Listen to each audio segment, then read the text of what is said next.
اعوذ باللہ من الشیطان اللعین الرجیم بسم اللہ الرحمن الرحیم الحمد للہ رب العالمین والصلاة والسلام وتحیت والاکرام علی اشرف الانبیاء والمرسلین وعلی آلہ الطیبین الطاہرین ولعنۃ اللہ علی اعدائہم اجمعین اما بعد فقد قال اللہ تبارک وتعالی فی قرآن المجید بسم اللہ الرحمن الرحیم للہ علی الناس حج البیت من استطاع الیہ سبیلا۔ مومنین کرام، حج بیت اللہ عظیم ترین عبادت، کائنات کی سب سے اعلیٰ اور بہتر ساری عبادتیں جس میں شامل ہے اور ہر عبادت کی نچوڑ ہے زیارت بیت اللہ، حرم خدا۔ اس کے لیے ہمیں احرام پہننا پڑے گا، اور جو انسانیت کی بہترین دلیل ہے، اپنے جاہ و حشم، اپنے تکبر، غرور، گھمنڈ، اپنی پسند ناپسند سب کو ترک کر کے، دنیا کو ترک کر کے اور راحت و سکون کو چھوڑ کے خدا کے گھر کی طرف آؤ۔ احرام حرم کی خاطر واجب ہوا ہے۔ ہمارے امام علی رضا علیہ السلام الحمدللہ اس وقت میں نجف اشرف میں ہوں، اور حج کے سلسلے میں وہ سیریز جاری و ساری ہے۔ امام فرماتے ہیں کہ اگر یہ کہا جائے کہ لوگوں کو احرام کا حکم کیوں دیا گیا ہے، تو جواب میں کہا جائے گا تاکہ وہ حرم امن خدا میں داخل ہونے سے پہلے خشوع اور خضوع پیدا کر لیں، جو امن کا گھر ہے، سکون کا گھر ہے، اور دنیا کی تمام کام اور اس کی زینت، آسائش، لذت میں مشغول نہ رہے۔ اس کی راہ میں پیش آنے والے تمام مشکلات پہ صبر، شکیبائی اختیار کریں، اپنے تمام وجود کے ساتھ اس کی طرف پوری توجہ کے علاوہ احرام کے اندر خدا اور بیت اللہ کی نہایت تعظیم چھپی ہوئی ہے، محترم عظمت والی۔ حاجیوں کے لیے تواضع اور انکساری، جس وقت وہ چاہتے ہیں خدا کی طرف جائیں اور اس کے پاس حاضر ہوں، اسی حال میں وہ اس کے ثواب کے امید اور اس کے عذاب کے خوف رکھتے ہیں، اور اس کی طرح رواں دواں ہیں، اور اس کی بارگاہ میں نہایت ذلت، رسوائی، تواضع اور انکساری، خشوع خضوع کے ساتھ آتے ہیں۔ اس لیے احرام رکھا گیا ہے۔ احرام اصل میں انسان اپنی جگہ سے نہیں باندھ سکتا۔ احرام کی نیت الگ الگ ہوتی ہے، کام سب وہی ہے، نیت میں تھوڑا فرق ہو جاتا ہے۔ ہمیں انسانیت کے نام پہ بلایا گیا ہے، وہ یہ نہیں کہ مسلمانوں آؤ اور مومنوں آؤ، پہلے اپنے اندر انسانیت پیدا کرو۔ ہمارے یہاں آنے کے لباس، مزاج، فکر، خیال، یہ پیدا کرو۔ اس راہ میں صرف پیسہ و طاقت نہیں ہے، 5 طریقے کی استطاعت ہے: جسمانی، قانونی، معاشرتی، پھر اس کے بعد مالی ہے۔ یقیناً جو لوگ اللہ تبارک و تعالیٰ کے گھر کی طرف آمادہ ہیں اور خدا نے انہیں بلایا ہے، وہ لبیک کہنے کے لیے تیار ہیں، تو کچھ احکام ہیں۔ بہت زیادہ جو ہے انسان ادھر ادھر مائل نہ ہو، یہ کتابیں، وہ اعمال، وہ سیڑیاں، وہ یوٹیوب اور یہ سب دیکھ کے پریشان نہ ہو۔ ایسے لوگ وہاں بہت زیادہ مضطرب و پریشان ہو جاتے ہیں اور اعمال کو خراب کر دیتے ہیں۔ لہذا سب سے پہلے معرفت، تواضع اور انکساری، لوگوں کا اپنے اعتبار سے حلال کر لینا، معافی، تلافی، حقوق کی ادائیگی، خدا اور بندے کی تمام وہ چیزیں، خاص طریقے سے نماز، طہارت، غسل، معاملات، ان سب چیزوں کو درست کر لیں۔ بات چل رہی تھی ہماری یہ 4تھی منزل پہ، عمرہ تمتع کب ہوتا ہے؟ ابھی تک عمرہ مفردہ پورے سال انسان کرتا ہے، لیکن جب حج قریب ہوتا ہے اور حج کے لیے جو عمرہ کیا جاتا ہے اسے عمرہ تمتع کہتے ہیں۔ تمتع یعنی جوائنٹ، ایک حصہ عمرہ ہے، ایک حصہ حج ہے، دونوں جوائنٹ کر لو تو حج بیت اللہ ہے۔ شوال کے مہینے سے 9 ذی الحج کی صبح تک یہ عمرہ تمتع کیا جا سکتا ہے جو لوگ حج کے لیے جا رہے ہیں۔ اس کے بعد عمرہ تمتع 9 ذی الحج کی دوپہر کو آپ میدان عرفات میں ہونا ضروری ہے جو حج ہے۔ اس کے بعد عمرہ تمتع نہیں ہو سکتا زوال سے، کیونکہ ہمارا حج کا اہم ترین رکن ایک احرام ہے۔ احرام کے بعد دوسرا مقام ہے عرفات، جہاں 9 ذی الحج کو حاجی زوال آفتاب سے لے کے مغرب تک وہاں قیام وقوف واجب ہے، وہاں ٹھہرنا ضروری ہے۔ یعنی عمرہ تمتع کا پہلا واجب میقات سے احرام باندھنا۔ احرام میقات سے شروع کیا جائے۔ اب رہا مسئلہ کہ میقات کسے کہتے ہیں۔ احرام شروع کرنے کے لیے مکے سے کافی پہلے کچھ مقامات کو اللہ تبارک و تعالیٰ نے معین فرمایا، جنہیں میقات کہتے ہیں۔ یہ بارڈر، یہاں سے آپ ایسے انٹری نہیں کر سکتے۔ مکہ جانے والے حضرات کے لیے پابند ہے کہ راستے میں آنے والے پہلے میقات سے احرام شروع کریں۔ ان کی تعداد 5 ہے۔ جو مکہ سے مکہ جا رہے ہیں ان کے لیے 5 میقات ہے۔ ان میقات کی طرف ہمیں غور کرنا چاہیے۔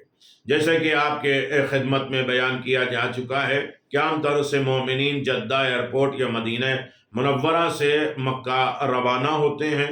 عمرہ تمتع کرنے والے 2 ہی راستے سے جاتے ہیں، ایک یا جدہ سے یا مدینہ منورہ سے۔ عمرہ تمتع کا آغاز شروع کرتے ہیں اسی فرض پر میقات کی تفصیل میں آپ کے خدمت میں ڈسکس کر رہا ہوں۔ مدینہ سے آنے والے کے لیے میقات مسجد شجرہ ہے، ذوالحلیفہ۔ یہاں عمرہ تمتع کے لیے احرام کی نیت کی جاتی ہے۔ جدہ سے جو اترتے ہیں ان کے لیے میقات جحفہ ہے، وہاں جا کر وہ عمرہ تمتع کا آغاز کرتے ہیں۔ اس سے ہٹ کر بہت سے مسائل ہیں جس کے لیے پوچھے جاتے ہیں اور سوال کیے جاتے ہیں، اس پر غور و فکر کرنا چاہیے۔ میقات کا تعارف جو ہے اگر اس طریقے سے کیا جائے کہ میقات جو ہے وہ جحفہ، پہلا جحفہ، یہ شام سے آنے والوں کے لیے میقات اور بارڈر ہے۔ یہ غدیر سے بالکل قریب ہے، جہاں پیغمبر اسلام نے مولا کائنات امیر المؤمنین علی بن ابی طالب علیہ السلام کی مولائیت کا اعلان فرمایا۔ صرف مسجد میقات ہے، مسجد میقات ہے، جحفہ کا پورا علاقہ یہ میقات ہے۔ اس پر ہمیں غور کرنا چاہیے کہ جو نجاست کی حالت میں ہے وہ ضروری نہیں کہ وہ مسجد جائیں، اور مسجد جانا بھی نہیں چاہیے، اور وہ جحفہ میں کہیں بھی احرام مسجد کے آس پاس پڑوس میں وہ احرام کی نیت کر سکتی ہیں۔ حالت نجاست میں خواتین مسجد کے باہر سے نیت کر کے تلبیہ پڑھ کے احرام شروع کریں گی، اور میقات مسجد شجرہ ذوالحلیفہ یہ مدینہ سے آنے والوں کے لیے میقات ہے۔ قریب ہی وہ جگہ ہے جہاں حضرت علی بن ابی طالب نے اپنے ہاتھوں سے کنواں کھودا، اسے آبیار علی بن ابی طالب علیہ السلام۔ دیکھیے ہر حج کا رکن جو ہے اہل بیت سے جوائن کرتے رہیے، ملاتے رہیے۔ ہماری پوری لائف ہم نے حج سے سیکھا ہے، چاہے وہ عزاداری ہے، دینداری ہے، اہل بیت کا تعارف ہے، مقام منزلت ائمہ معصومین علیہ السلام ہے۔ یہ حج بیت اللہ سے ہمیں ملی ہے، خانہ کعبہ سے کہیں اور دیگر تمام مقدس مقامات سے۔ تو یہ آبیار علی بن ابی طالب، جہاں علی بن ابی طالب نے پانی کا اہتمام کیا تھا۔ مختلف موقع پر حضور اور دیگر ائمہ معصومین نے یہیں سے احرام باندھا۔ خود امام حسین علیہ السلام نے 28 رجب کو مدینہ سے روانی کے وقت مسجد شجرہ ہی سے احرام باندھا تھا۔ آپ کے ساتھ امام زین العابدین، امام محمد باقر، جناب زینب سلام اللہ علیہا، جناب ابو الفضل عباس، دیگر اور مقدس ہستیاں آپ کے ساتھ مسجد شجرہ سے احرام باندھا تھا۔ خود پیغمبر اسلام نے آخری حج وداع کے لیے یہیں سے احرام باندھا تھا۔ بہت فضیلت ہے، بہت رتبہ ہے، پھر کبھی اس کی فضیلتوں کے بارے میں باتیں ہوں گی۔ مسجد شجرہ میقات ہے، ذوالحلیفہ کا پورا علاقہ میقات نہیں ہے۔ جیسے آپ نے وہاں دیکھا جحفہ میں، جحفہ کا پورا علاقہ میقات ہے، لیکن مسجد شجرہ، آیت اللہ خوئی، آیت اللہ وحید خراسانی، ذوالحلیفہ کو پورا علاقہ میقات مانتے ہیں، لیکن آیت اللہ سیستانی، امام خمینی یہ صرف میقات مسجد ہے۔ احتیاط واجب ہے کہ مسجد ہی میقات ہے، مسجد کے اندر سے احرام باندھا جائے، لیکن آیت اللہ خامنائی صرف مسجد میقات ہے، مسجد کے اندر جو نجس ہو وہ مسجد سے صرف گزرتے ہوئے دوسرے دروازے سے نکل جائے، اسی درمیان سے وہ نیت اور تلبیہ کر لے۔ باقی لوگ آیت اللہ سیستانی مسجد یا مسجد کا بارڈر یا نیا مسجد کا علاقہ اس سے بھی نیت کر سکتے ہیں۔ مسجد کا نیا علاقہ بھی میقات ہے۔ حالت نجاست میں خواتین، لیڈیز کیا کریں؟ تو سید خوئی، آیت اللہ خوئی، شیخ وحید خراسانی تو ویسے ہی مسجد میں جانے کی ضرورت نہیں ہے نجاست کی حالت میں، لیکن سید سیستانی، آیت اللہ سیستانی بھی اس حالت میں مسجد کے باہر سے نیت اور تلبیہ کو کافی سمجھتے ہیں۔ جو نجاست کی حالت میں ہے وہ مسجد کے باہر سے نیت کر لے۔ خمینی صاحب احتیاط واجب ہے، یعنی کسی دوسرے مجتہد کی طرف رجوع کر سکتے ہیں، جبکہ آیت اللہ خامنائی کا فتویٰ ہے کہ صرف مسجد ہی میقات ہے۔ ان کی تقلید کرنے والی خواتین جو ہے مسجد میں داخل ہوں گے، ایک دروازے سے داخل ہوں گے، دوسرے دروازے سے نکل جائیں گے نیت اور تلبیہ کر کے، یا مدینے سے نظر اور منت مان کے احرام شروع کر سکتے ہیں۔ اور حالت استحاضہ میں مسجد میں داخل ہونا کی کوئی پابندی نہیں، ان پر ایسی کوئی پابندی نہیں ہے، اور میقات سے پہلے نظر و منت کے ذریعے بھی احرام باندھا جا سکتا ہے۔ میقات سے پہلے نظر منت کر کے احرام باندھنا بھی جائز ہے، اپنے وطن ہی یا ہوائی جہاز پہ جوفا کی فلائٹ ہو اور جوفا کی طرف جا رہے ہیں تب بھی وہ نظر کر کے منت کر کے وہاں سے احرام باندھ سکتے ہیں۔ جدہ اترنے کے بعد ہی آپشن ہے کہ جوفا جائیں، احرام شروع کریں۔ جوفا جانا ممکن نہ ہو تب بھی جدہ ایئرپورٹ سے نظر و منت کر کے احرام شروع کرنے کی اجازت ملے گی۔ جب اگر نہ جا سکیں، جدہ جانے کے کوئی چانس نہ ہو اور حالت اضطراری میں، وہیں سے آپ منت کر کے ایئرپورٹ سے باندھ سکتے ہیں۔ یہ دوسری منزل ہے، لیکن ہمیں جوفا ہی جانا ہے، شجرہ ہی جانا ہے، یہ طے کر لیے۔ بہت مجبوری، بہت حالات خراب ہوں تو اس کے بعد منت اور نظر کر کے، یعنی جدہ ایئرپورٹ پہ نظر و منت کر کے احرام باندھا جا سکتا ہے۔ یہ بھی اگر ہے تو صرف آیت اللہ سیستانی حالت اختیار میں بغیر مجبوری کے اس کی اجازت دیتے ہیں کہ جب کوئی مجبوری اضطراری حالت میں ہو، یعنی مجبوری ہو اور کوئی مجبوری کا راستہ نکل نہ رہا ہو تو وہاں سے آپ احرام باندھ سکتے ہیں۔ مجبوری میں باقی فقہان بھی اجازت دیتے ہیں۔ ارادہ جدہ سے میقات جا کر احرام باندھنے کا تھا، مگر سعودی حکومت نے اجازت نہیں دی اور سواری نہیں ملی یا انتظامات نہیں ہو پائے ہیں تو جدہ ایئرپورٹ سے منت مان کے احرام باندھ سکتے ہیں۔ اس صورت میں حدود حرم مسجد تنعیم شروع ہونے سے پہلے دوبارہ احرام کی نیت کریں گے۔ خدا نخواستہ ایسے حالات ہوں گے تو ہم یہیں سے منت مانگیں گے اور تنعیم جانے سے پہلے دوبارہ اس کی نیت کی ریپیٹ کر لیں۔ بھول کر آ گئے تو واپس تنعیم جانا ہوگا۔ نظر منت کے احرام باندھنے کے بعد تو سائے میں سفر کرنا، پھر بھی میں نے نظر منت مان لی ہے تو اس عالم میں سائے میں چلنا کیسا ہے؟ تو کہتے ہیں صحیح ہے منت۔ خواتین کے لیے بالکل صحیح ہے، کوئی بھی مسئلہ نہیں ہے، اور سفر میں سائے میں چلنا چاہے وہ نظر کی ہو یا دوسری چیز ہے، سائے میں سفر کفارہ ادا کریں۔ صرف خوئی صاحب اور وحید خراسانی جس عالم میں بھی آپ نے سفر کیا ہے، اگر سائے میں سفر کیا ہے رات دن کوئی بھی ہو مرد کے لیے، اس پر کفارہ ادا کرے گا۔ اور آیت اللہ خمینی اور خامنائی نظر منت صحیح ہے مگر گناہ تو ہے، استغفار کریں اور کفارہ ادا کریں تو بند گاڑی میں۔ سیستانی صاحب نظر ہی صحیح نہیں ہے، احتیاط واجب یہ ہے کہ انسان کسی اور مجتہد کی طرف رجوع کرے۔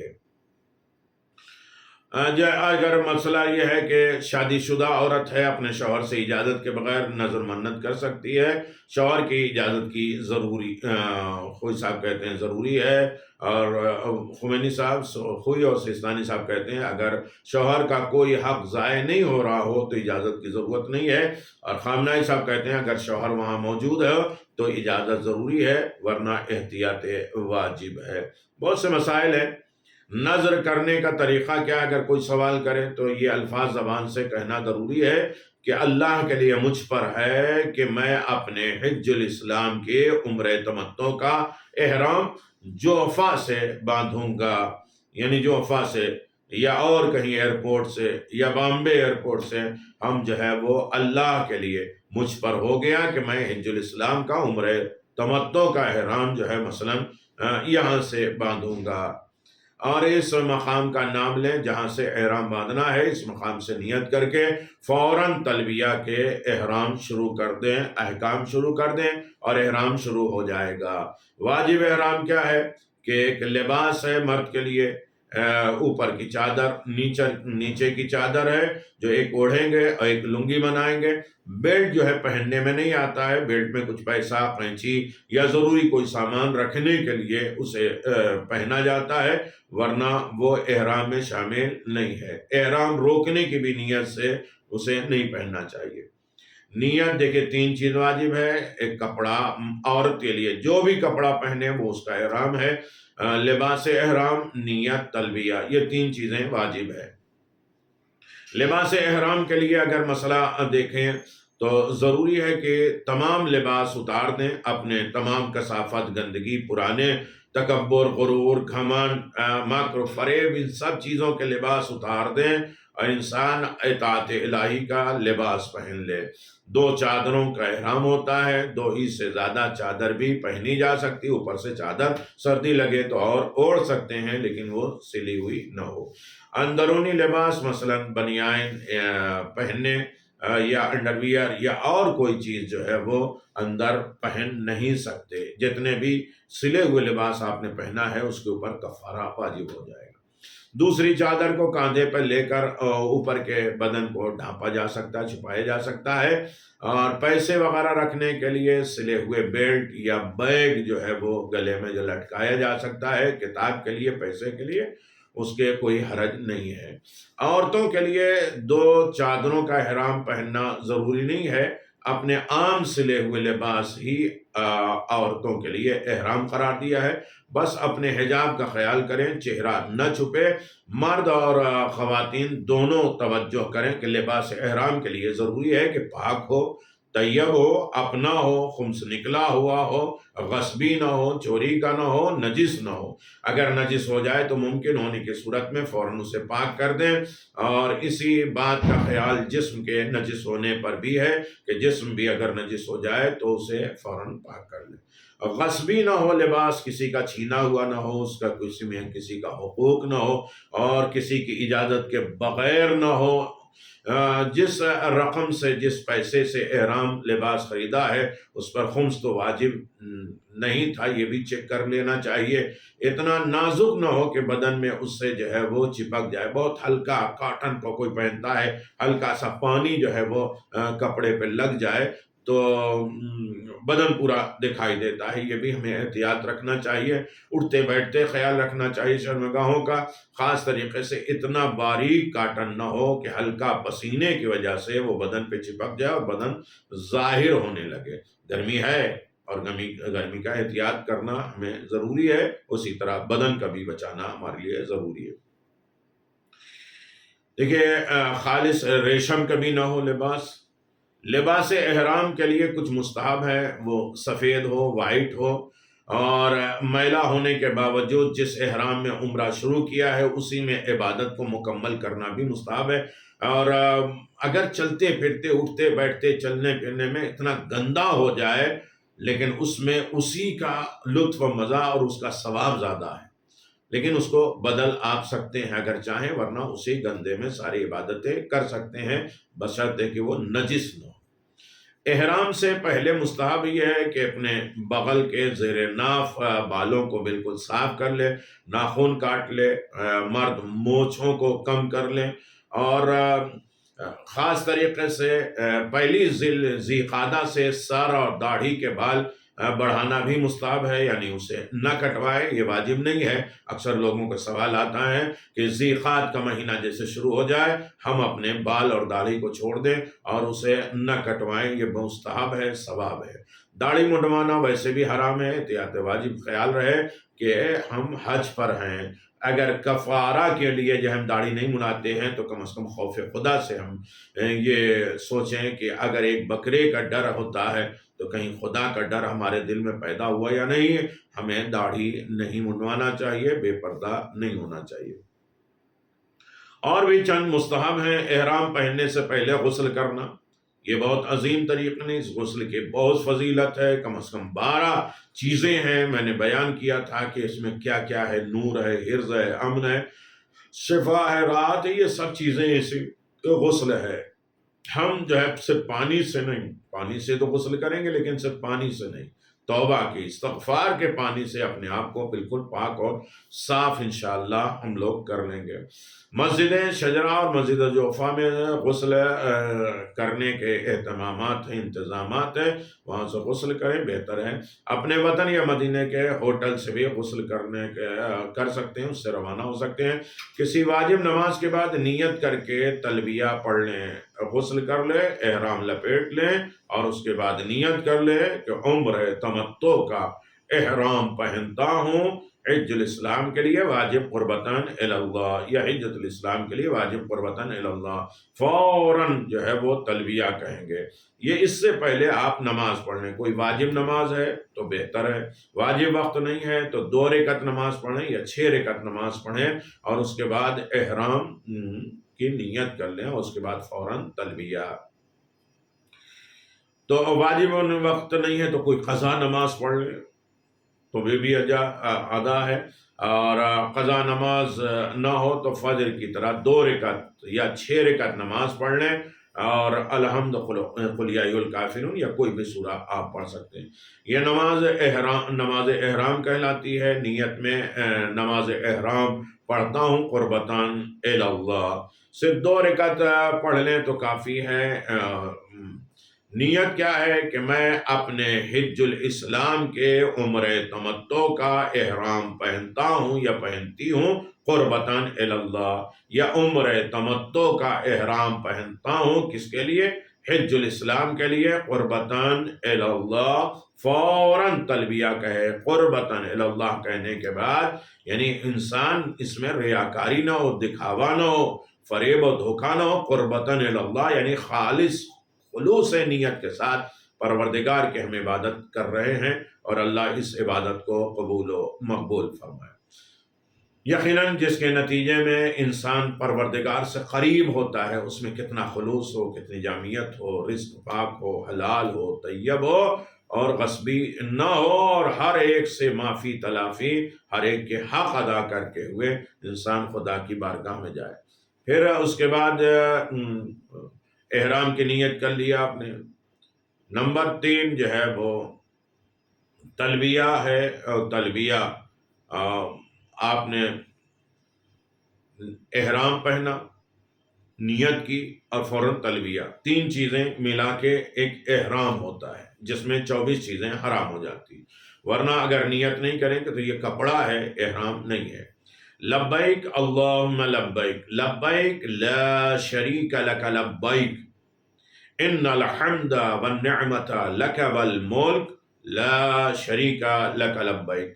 اتنا پڑھنا واجب ہے، جس کے بعد احرام اور اس کی پابندی شروع ہو جاتی ہے۔ لباس احرام پہننے اور نیت کرنے کے بعد تلبیہ نہ پڑھنا تو عمرہ شروع نہیں ہوتا۔ تلبیہ ضروری ہے، یہ مستحب ہے، پڑھنا ضروری نہیں ہے۔ ان الحمد والنعمت لک والملک لا شریک لک لبیک، اسے آپ پڑھیں تو بہت مستحب، بہت ثواب ہے، نہیں پڑھیں گے تو کوئی حرج نہیں ہے۔ خاص طریقے سے وقف، حرکات، وصل، بسکون کا خیال رکھنا ضروری ہے۔ کہ کہاں رک رہے ہیں، اگر رکیں گے تو اس کے زبر زیر کو ختم کریں گے، ان سب چیزوں میں ضروری ہے۔ مثال ہے کہ لبیکا میں لبیک پر زبر ہے، اور رکنا چاہیں تو اسے ساکن کہیں گے، لبیک کہا جائے گا۔ اگر زبر پڑھتے ہوئے رکے تو اسے وقف بحرکت کہا جائے گا، جو صحیح نہیں ہے۔ وصل بسکون یعنی انسان لبیکا جو زبر ہے اگر اسے لا شریکہ سے ملا دیا جائے تو ملانے والے کاف پر موجود زبر کو پڑھا جائے گا، یعنی لبیکا کہا جائے گا۔ ایسے میں اگر زبر کو نہ پڑھا جائے تو اسے وصل بسکون کہتے ہیں۔ واجب تلبیہ کتنی بار پڑھی جائے؟ جسے احرام کی پابندی شروع ہو جائے ایک بار بھی کافی ہے، اور کوئی پڑھائے تب بھی اسے پیچھے پیچھے دہرا لے تو بھی کوئی حرج نہیں ہے، خود پڑھے تو اور اچھا ہے، کوئی پڑھا رہا ہے تو کوئی مسئلہ نہیں ہے، اسے اچھی طرح تلفظ کے ساتھ دہرا لینا ضروری ہے۔ ایک مرتبہ واجب تلبیہ پڑھ لیا ہے تو کافی ہے، اسے بار بار ریپیٹ کرے، دہرائیں۔ حکم ہے کہ 70 مرتبہ تلبیہ پڑھو۔ خود پروردگار لبیک کہتا ہے، فخر کرتا ہے، مباحات کرتا ہے، میرا بندہ میری طرف آ رہا ہے، اور اسی لیے جب احرام پہن کے انسان نیت کر لیتا ہے تو پروردگار کہتا ہے یہ دیکھو میرا بندہ سب کچھ چھوڑ کر، دنیا، آرام، سکون، اطمینان، گھر بار سب چھوڑ کے مجھ سے ملنا چاہتا ہے، آ میرے بندے۔ تو فوراً بندہ کہتا ہے لبیک اللہم لبیک، ہم آ گئے۔ میرے عزیزوں، بہت تاکید ہے کہ سوتے جاگتے اٹھتے بیٹھتے انسان جو ہے تلبیہ دہراتا رہے۔ 70 مرتبہ تلبیہ پڑھنے کی بہت زیادہ تاکید ہے، اور مکہ کی در و دیوار دکھائی دینے لگے تو تلبیہ بند کر دینا چاہیے۔ یہ تھا انسان کی زندگی میں عمرہ تمتع کے لیے، جب انسان نے احرام باندھا ہے، تلبیہ کیا ہے، مستحب ادا کیا ہے، واجبات ادا کیا ہے۔ اب عمرہ تمتع کا دوسرا عمل جو ہے وہ طواف ہے۔ انشاءاللہ جلدی جلدی آپ کی خدمت میں اب بیان کریں گے 3 ویڈیوز کی جنرل فضائل، دروس اور معرفت کے اعتبار سے ہے، اب یہ مسائل کے اعتبار سے ہے۔ اس کی طرف متوجہ ہو، جو مسئلہ سمجھ میں نہ آئے اسے آپ پوچھ سکتے ہیں، اور اسے دوسروں تک بھیجیے، سبسکرائب کرائیں، تاکہ حج میں اسے سکون اطمینان کے ساتھ سارے اعمال کرنے کا بہترین موقع مل جائے۔ والسلام علیکم ورحمۃ اللہ وبرکاتہ۔